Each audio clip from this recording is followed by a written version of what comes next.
Is this a dream? No, it's not a dream. I'm an angel. Why would God send me an angel? Because God knows that everyone needs a little coaching now and then. I'm loving angels. I saw an angel. Oh, angels sing from You sent me an angel. the smile on her face. Be in it to get that little pump me angel. Been touched by an angel, girl. Hi, and welcome to the Super Angel Podcast, the go-to podcast for angels backing the next generation of European unicorn founders. If you love our show, do drop us a review, share it with your friends, and join our community at EU.VC. Today, we're happy to welcome you to Alex, one of Europe's absolute premier super angels and Sequoia scout, with more than 80 seed investments under his belt. Alex is also the CEO and co-founder of Fleet, a French B2B startup focused on simplifying the equipment, management, and renewal of computers and cell phones for startups and SMBs. If you're an angel listening in and wanting to get closer to the European angel scene, do not hesitate to reach out to us. We'd love to connect and see how we can play together. And now, some words from our beloved sponsor. Vaban from Carter is the easiest way to launch and run your syndicate. Our end-to-end platform automates your back office so you can focus on the things that matter, supporting the next generation of entrepreneurs and building your network. Angel investors are the fuel to innovation, and we've created the Atom SPV to allow for more deals, more ownership, and less fees. Backed by Carter, the leading fintech infrastructure company, we'll be with you all from fundraising to exit. Investors on our platform have raised over $2.5 billion in global investments for companies including Revolut, Bolt, and SpaceX.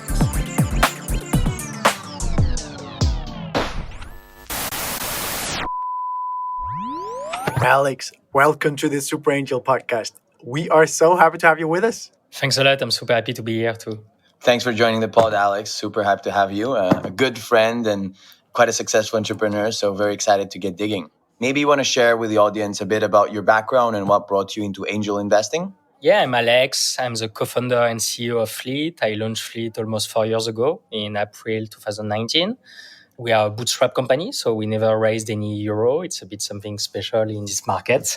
Before that, I used to work at Rocket Internet and in a net tech company called Ironhack. And I started angel investing a bit before Fleet. And I'm especially more active like for 2 years now. I think I'm in maybe plus 80 company now, which is quite much. And yeah. Tell us a bit more about maybe some of the deals you've done. You said 80, which is quite exciting. You know, what excites you? Maybe you want to share a bit more about a story of a deal that you've been through. I'm a pretty generalist investor. I'm not just into fintech or SaaS or marketplace. I'm pretty generalist. Historically, I started doing a lot in France, but I'm doing more and more in the UK, Germany, Israel, little by little. But a deal I'm excited about, it's always difficult to choose between all your participation, and I'm excited by many of them. But maybe I can talk about like one of the most recent one, which is Robco. I did it with Sequoia recently, and I'm super excited by this one.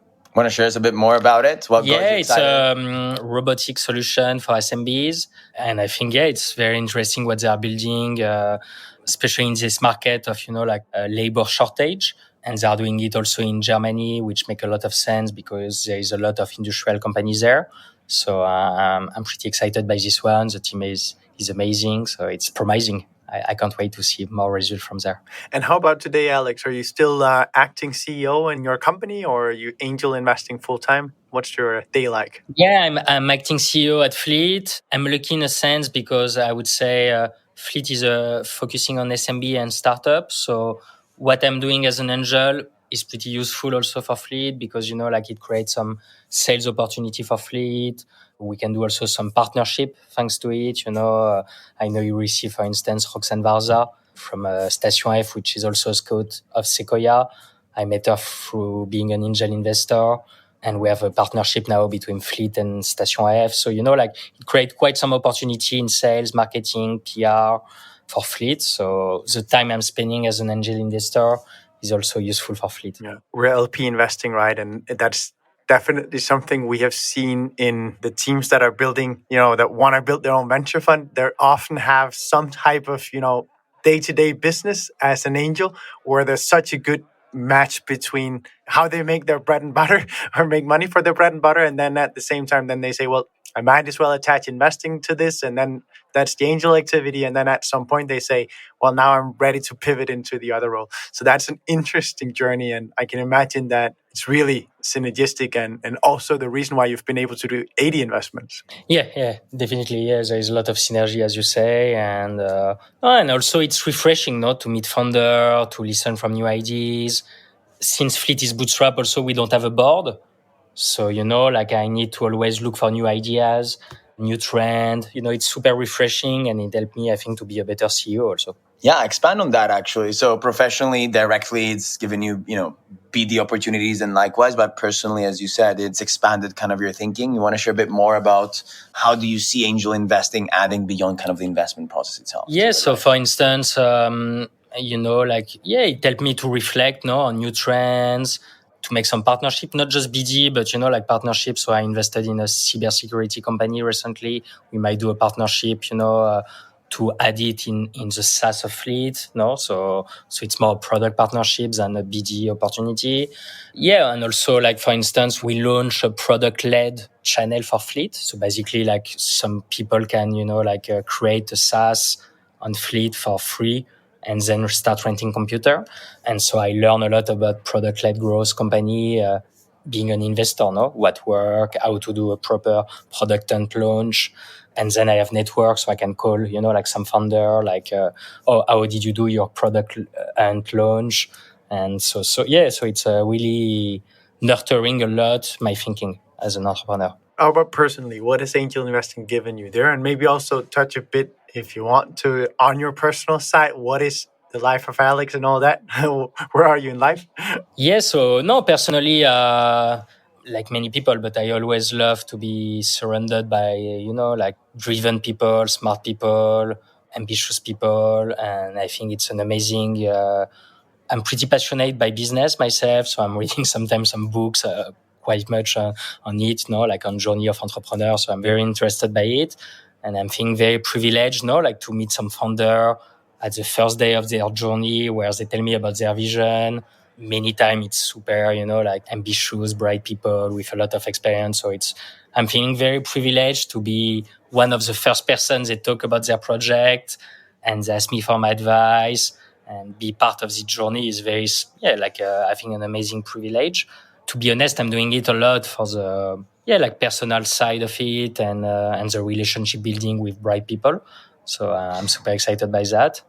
It's like manufactured serendipity, no? It's like you're putting your place, you're exposing yourself to like interact with all those interesting people, right? And some of it like will have direct impact to your business, but some of it will... Yes, sometimes to my business, sometimes I can invest, sometimes I might make some money, sometimes I might lose some, but I'm more doing it for the journey, basically, I think, than, like the objective and the pure, and as you said, serendipity. Some amazing thing might come from it, and sometimes no, and it's fine. Huh? I love that it starts from there. And in reality, like Alex is so much underplaying himself. He's like the go-to like French angel in my view, and about to be kind of the same for Europe. So watch out, guys. But I love it's coming bottom up from, the learnings and enjoying the ride. It's always the way. I think that's incredibly important that you state that, Anthony, especially because that's the pain of being in Europe, right? That everyone doesn't know each other and you don't automatically just know a name, even though that name is a superstar. So in that sense, because I think that there's a super important cue to anyone listening about the humility that you bring to the table, because there's nothing better than people who really do rock the world, but you don't feel it if you don't know it, right? And they don't make sure that you keep hearing that. So I like that a lot. With that said, Linley asked him what his thesis was on. That was the beautiful sound of us going into the investment thesis segment. And Alex, let me just ask you, because you said it just before, I'm a generalist, I do kind of bit everything, but give us that, real rundown. You said 80 investments, how many per year? For how long have you been investing? How do you think about the different segments that you're investing in? Even though you're a generalist, I imagine that there are places where you do a bit more than others. And are there anything that you really shy away from? In 2023, I hope to do like 40 to 50 deal, I would say. So it's quite much. So it's ramping up, no? So I did 18 the last 5 years, but I think now it's going to be more 40 to 50. I'm planning to do at least 50% maybe in France. This is where I have the strongest network. But as I said earlier in the podcast, I want to expand more and more in Germany, UK, a few in the Nordic and Israel when I have the opportunity. Yeah, I'm trying to back mostly like tech business, no? So I'm shying away like a more traditional business. I'm not doing so much direct to consumer stuff like this, no, like pure e-commerce. I'm more doing SaaS, fintech, cyber, marketplace, a few. So like classic, like VC backable business. I'm super attentive to quality of the founder for sure. I think this is part of the reason why I'm a generalist is because, like I want to work with the best founder, and you can find some amazing founder working in fintech, but also some amazing working on SaaS. And it's really a pity to miss those in fintech if you say you just do SaaS and not fintech. So I'm just want to, work with the best founder. So this is a very important part. So usually I'm working a lot with, like either second-time founder or also people, that have been in leadership role in tier one startup, no, like in unicorns or stuff like this. So I'm investing a lot into those profile. I consider myself as a follower investor, no. So I'm not leading deal, no. I'm an angel, so I'm following. To me, it means a lot to be following. It means like you don't set the terms. I'm attentive also to the quality of the lead. I'm following some good lead investor or some good follower investor like Cocoa. So I'm very careful to who invest also, like quality of the team and quality of the investor. It's pretty important for me. As I said earlier, like part of my journey is to work with amazing people. So, like being attentive to those quality of people is important for me. And then in terms of industries, as you said, I'm pretty generalist. My deal flow is a bit the reflect of the market. So for sure, last year there have been a lot of Web3. Now there is not anymore Web3. Now there is a lot of generative AI. So for sure, I receive deal flow based on the current trends, which play quite some role in terms of the deal flow, I think. But like anyone, no? Yeah, I'm pretty humble, as you say, on this. I'm trying to, I think what is really humbling in this industry is that when you make a deal, you don't really know until 7 years, maybe if it's a good deal or not. No, some deal maybe I think now are amazing ones gonna end up crashing. Some deal I think now that are going nowhere might become some unicorns or more. So like you don't really know. So I think with doing so many deals like I do, it's bringing more and more data to my algorithm. No, so I think I'm improving little by little. No. So it's one thing to think about allocation in terms of money, right? But also how about time? Because 80 investments, that is a lot to both, even keep tabs on, but much less also add value to. So how do you think about that? And how do you, make sure that you have a value add that fits with your deployment rate? I think in the relationship I want to have with founder, I see it as pull, not push, no? So I'm not talking to them proactively on topic. I have a chat room on WhatsApp with them and they can anytime write me and ask me question, ask me for intro, ask me like it's a bit something random, no? Sometimes I can build amazing relationship with some founder. Some founder, to be honest, I have almost zero relationship. They have the opportunity to build it and I'm not going to push anything. I put a small ticket. I don't want to be intrusive. I don't want to, push for any stuff. If I have an idea or sometimes I'm sharing some nice to read or if I'm spotting a competitor launching or something, I'm pinging them. But I don't want, to be a part of their business. But they can anytime go to me, ask me question. Yeah, I'm a pretty responsive person in general. So I think if someone write me on WhatsApp, he will have an answer same day for sure. Yeah, I can answer by a voice note or I can call him back. I try to be very fast and responsive. And yeah. And have you seen a recurring theme of things that they come to you for, or the other way around? Are there particular areas that you think that you're well positioned to help them with when they come to you? Yes, sometimes they call me for very tactical stuff, no, like very, like how do you pay yourself, or or do you have a holding company, or like some stuff like this, no, or how do you buy an apartment when you are a founder, like some very tactical stuff, personal, or I have an issue with my co-founder, how should I handle it? So since they know like I'm not a VC and I'm not gonna lead their next round, so they don't have to look good in front of me, so they can be very comfortable. And so I'm really into this, like psychological stuff, and one called me recently and say, okay, like I got peace with the team and the team told me I was aggressive. Is it acceptable or not? So not just like chatting with someone you trust and you feel comfortable with, and like it's going to stay confidential and you're not going to share it or not going to make a negative image of yourself. So on this, I'm helping. Yeah, and then I'm helping quite much on intros, So I can help on, making intro for their current round or next round, or help them to craft a good cap table, so you should take not, like free fund, or you should take some micro VC had a lot of value, like giving some advice of French company. I advise them a lot to, like bring some international people to the cap table, also to start making a international equity story. So I'm helping on crafting the cap table, also preparing next round and pinging the fund for next round.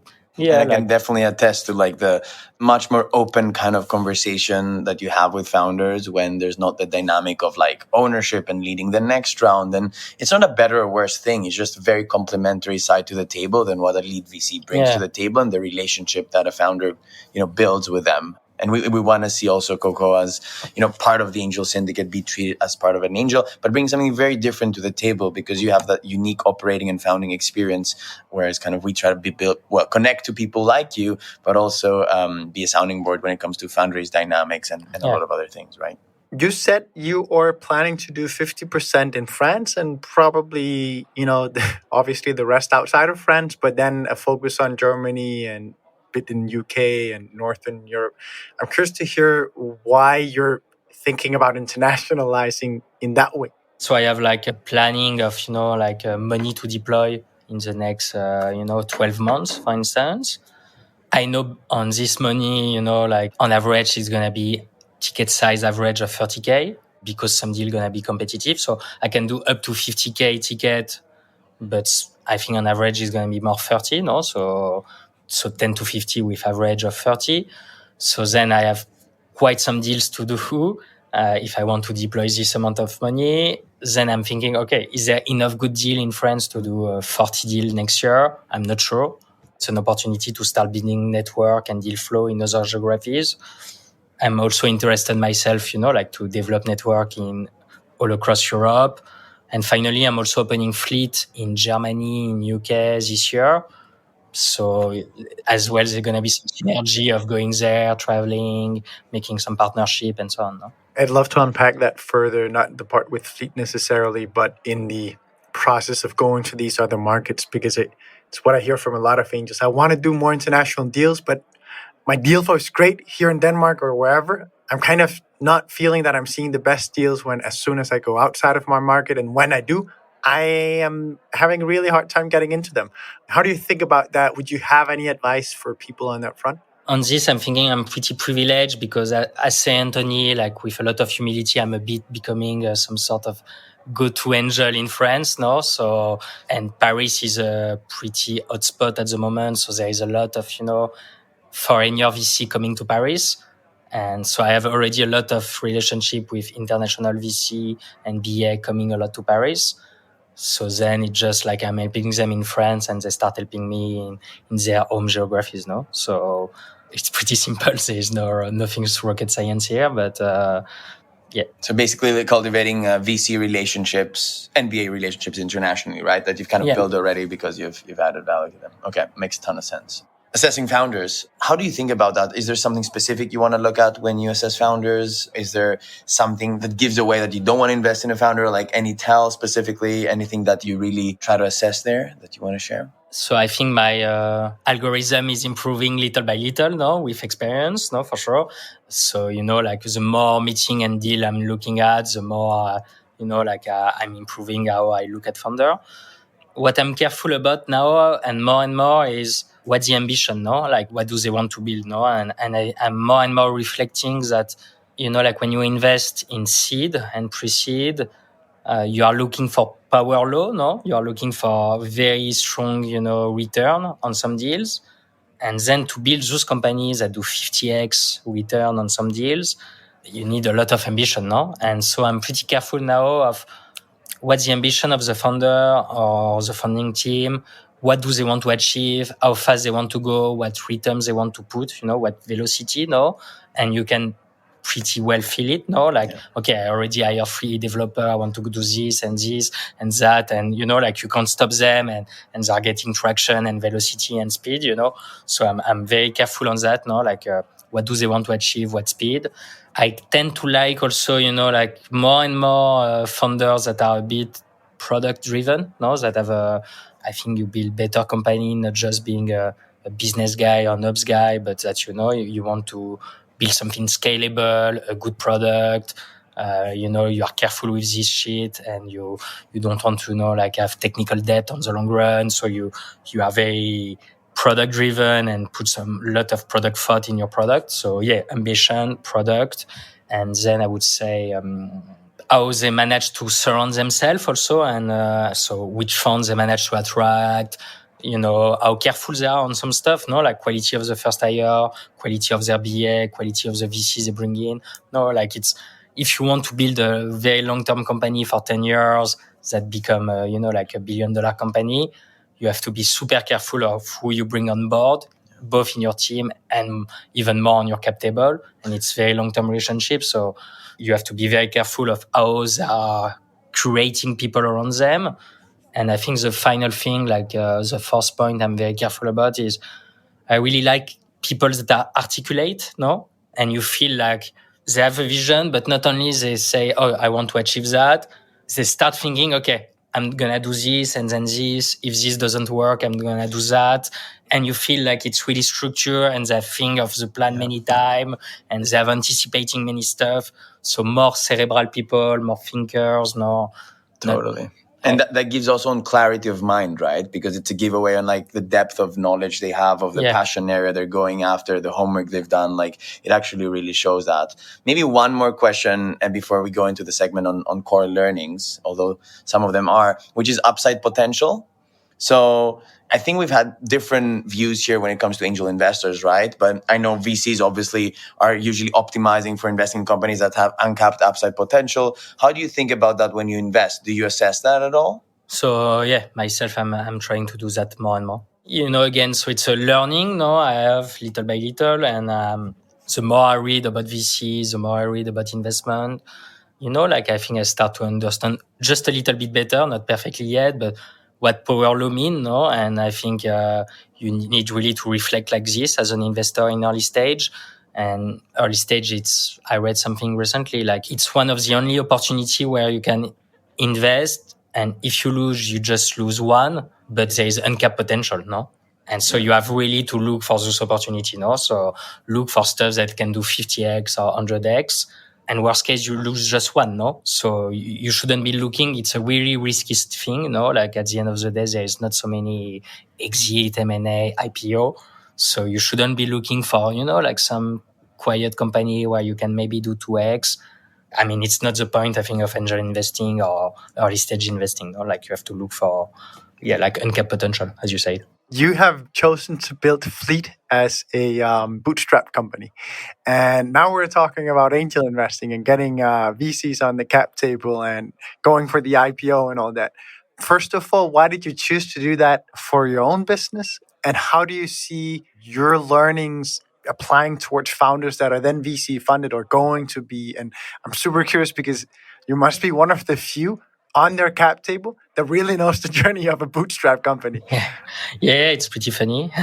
So I think there is a few bootstrap founders that are really anti-VC, anti-fundraising. So it's not at all my case, no. I really think, it could be amazing to fundraise. That's why also I'm investing myself, no.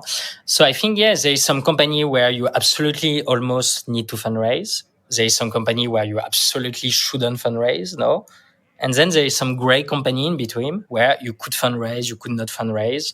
I think Fleet was in this case, no? We could have fundraised, we could have not. The initial plan was to fundraise, but after a few months, we realized before going to realize, okay, we don't have to do it. No, like we have very great unit economic, very great cash flow. We don't need absolutely to do it. No. And I think Fleet was a bit in middle, no? So we have a SaaS, but we are also an ops company, no? We are renting computer. And in those business, no, like I think, like it's not very clear if it's a pure tech company or not, no? And what's going to be the multiple at the end. So for instance, WeWork, no? So WeWork, some people thought it was a tech company, not anymore, no? So maybe, like some company like WeWork could have been doing better at the end of the day. Not WeWork. WeWork, I think, is a special case, but you have to think also in a shareholder value, no? Like what create more value for the shareholder? Is it to, as an owner, no? Like, does it create more value for you to fundraise, dilute yourself, and then have some money to go faster in the journey? Or does it create more value for you to keep it and not dilute yourself, no? Yes, there is many criteria to have in mind. What are the multiple in this valuation? Like when the company gonna mature, what is the potential, where it can go. So in the case of Fleet, it was not a pure SaaS company, not with recurring revenue. So the multiple gonna be multiple of EBITDA. So then, like it didn't make sense. I think we did the right choice to not fundraise. And I think many founders maybe shouldn't fundraise. It's interesting that in the previous market, like VC was prescribed as the antidote for everything, right? But in the end of the day, it should be, in my view, a function of both the appetite of risk of a founder and what they want to do, right? But also the profile of the company, right? How high scale is it, right? And actually, that's refreshing to hear that you're thinking about it like that as well. Hearing it, I'm sitting here thinking that we should do a full episode one day on how to distinguish between a VC backable company and something that's not, both pre-investment, and that's of course one thing, but especially after, right? Because as an angel, you can do a bet where you say, I don't know whether it's going to go in one or the other direction. It still makes sense for me as an angel. It's just two different profiles. And that is where the founder should say, okay, instead of raising VC, I'll raise angel capital first so that we can then figure that out together, right? Option value. Yeah, but that exactly means that a lot of angels are, standing there with the money in the company, and now they're saying, okay, which direction is this actually going? Yeah, and then you have to really think, like as an angel, like if you are more investing at the end in a SMB versus a real startup tech, no? What's going to be the journey after that, no? What's going to happen to, is there going to be an exit? What's going to happen, no? And what kind of multiple you're going to make? Yeah, that's why I think investing is something you have to be professional a bit about. And there is a lot of learning, and it shouldn't be spray and pray and no thinking at all and just putting some money in some SMBs. I don't think it's the way to do it. So with that, let's pass through to the core learning segment. You guys tell me what you've been learning. So do you want to share with the audience maybe 3 learnings from your journey as an angel investor, if you had to look back? I think one I shared in the episode, so quality of the people. Be very careful with that, no? Quality of the founder, quality of the investor. It's something you shouldn't make no compromise on. It's extremely important. It's a learning, no? And a few times I made some exception, and it was not the best, no? So you shouldn't make some compromise on this. Yes, second learning maybe is, I learned a lot about like thinking as a VC and really thinking like as uncapped potential, no? And power law, and really reflect on that and look for that, no? And look for, scalable with uncapped potential companies and very ambitious one. Yeah, and third learning is in terms of value you want to create to founder, no? You shouldn't come with too much expectation on this, no? I think you just be available and try to have a good relationship with them. But you can't have so much impact proactively, no? And it will depend on the impact they ask you for, no? So if they ask you a lot of questions, a lot of help, for sure you can help them. But maybe they don't want, and you don't have to come with too much expectation. I think you shouldn't say, oh, so the opposite of the learning I just shared, no? You shouldn't think, okay, here is a founder, is not the best, but I'm very interested by this market. I'm going to invest and I'm going to shape this founder and help him to be a good one.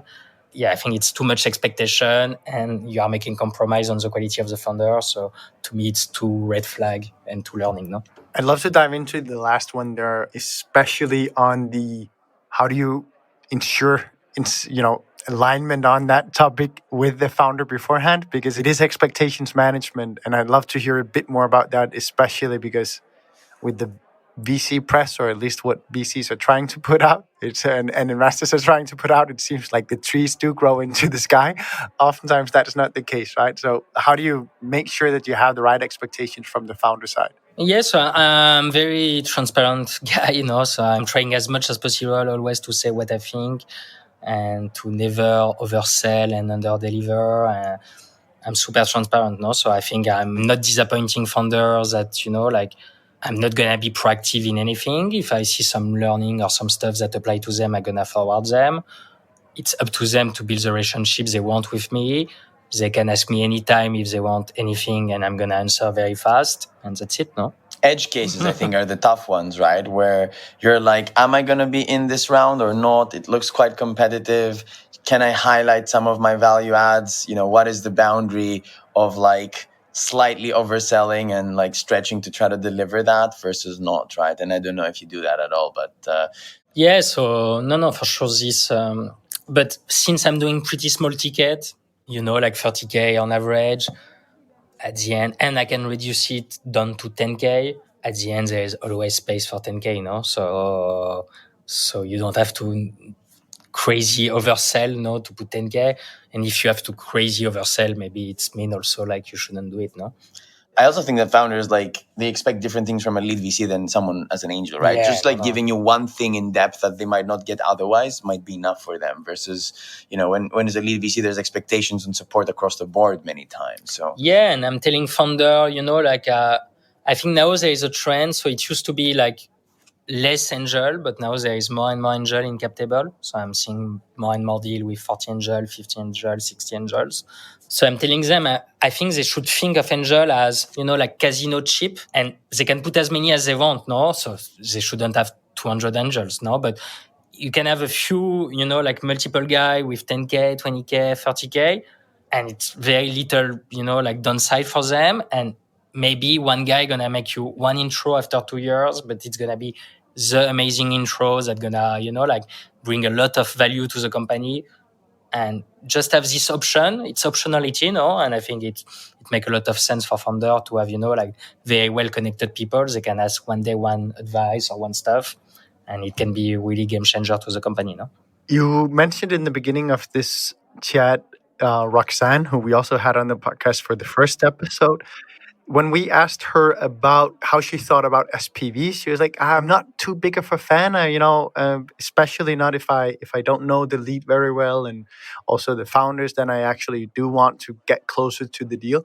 I'm curious to hear how you think about that, both from your own perspective, but also how you guide founders. Because as you just said, think about angels as a casino chip, but at the same time, you want to have as clean cap table as possible. Yeah, obviously, like everyone, I'm not a big fan of being put in SPV, It's good to be indirect in the company, and not through, non-transparent structure in between.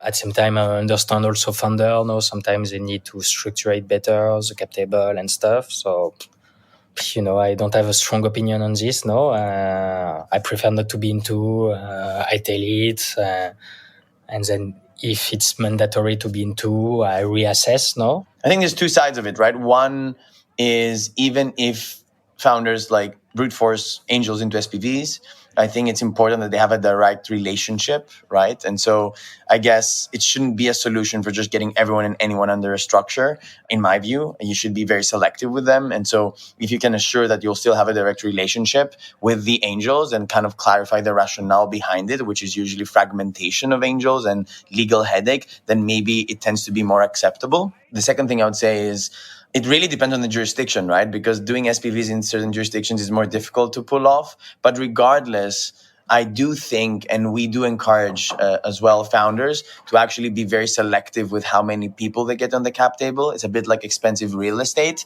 And so it can even be a forcing mechanism for you to be picky so that you have a constraint on how many angels you want in, right? So not having an SPV actually can act positively to you to force you to make the tough decisions to only include people that you think are highly valuable because of the cost of fragmentation. So let's go to the quick fire round, guys.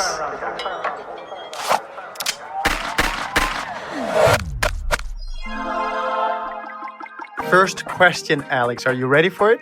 Yeah. What is the most counterintuitive thing you've learned since you started angel investing? Yeah, I think this power law thing again is pretty counterintuitive, no? So we don't think like that, like normal way to think is not like this, no? I think you think like I put one, I might lose once, I might win one, no? And you can't think like, okay, in angel investing, you put one and you might win 50 and you have to optimize to win 50, no? So it's really counterintuitive, I think, it's not the human nature to think like this, I think. And especially when it's private cash, because it's different. Normally, when Anthony and I were doing venture investments, it can seem a bit different when you have an Excel sheet that you're working out of all day long. But when it's private money, you are all day long thinking about that capital as very much a stable resource that doesn't come back with 50x all of a sudden. But in this little particular part of your economy, it actually does. So interesting. What would be your tips for angels that want to do more international investments? So it depends on your position, no? If you are already very well positioned in one market, try to create, value for international people who wanted to invest in this particular market. And then it's, like a win-win. They're going to help you to invest in their market, no? So pretty simple. Yeah, that's actually a very good point. Final question, and this one is a bit personal. What advice would you give your 10-year younger self if you only had 30 seconds? It's something I'm trying to do for quite some time, and I think I could have discovered it earlier. Like, yes, surround yourself with the best, no? And invest some time to build, meaningful relationship with, people you really respect and value, like Anthony, for instance. And yeah, so, learn from the best, build relationship with the best. I'm also reading book, on the journey of, Amazon, Apple, and guys like this, no? So, yeah, just, focus on the best people that you can meet, that you can learn from, that you can read about. And, there is this sentence saying, building on the shoulder of giants, no? So try to, leverage all those giants learning and build from there, no? Not sure why they don't teach that in school. Both that and the power of the networks. I've always been like that. But what a privilege to count you as a friend, multiple times co-investor and investor in Cocoa. Thank you so much for joining us today, Alex. Thanks a lot, Anthony. Thanks a lot, Andreas. Likewise. Thank you for listening to this week's episode of the Super Angel Podcast, the go-to podcast for angels backing the next generation of European unicorn founders. If you love our show, do drop us a review, share it with your friends, and join our Angel LP syndicate at EU.VC. And if you're an angel listening in and wanting to get closer to the European angel scene, please do not hesitate to reach out to us. We'd love to connect and see how we can play together. And now, some words from our beloved sponsor. Vauban from Carter is the easiest way to launch and run your syndicate. Our end-to-end platform automates your back office so you can focus on the things that matter, supporting the next generation of entrepreneurs and building your network. Angel investors are the fuel to innovation, and we've created the Atom SPV to allow for more deals, more ownership, and less fees. Backed by Carter, the leading fintech infrastructure company, we'll be with you all from fundraising to exit. Investors on our platform have raised over $2.5 billion in global investments for companies including Revolut, Bolt, and SpaceX. You've been touched by an angel, girl.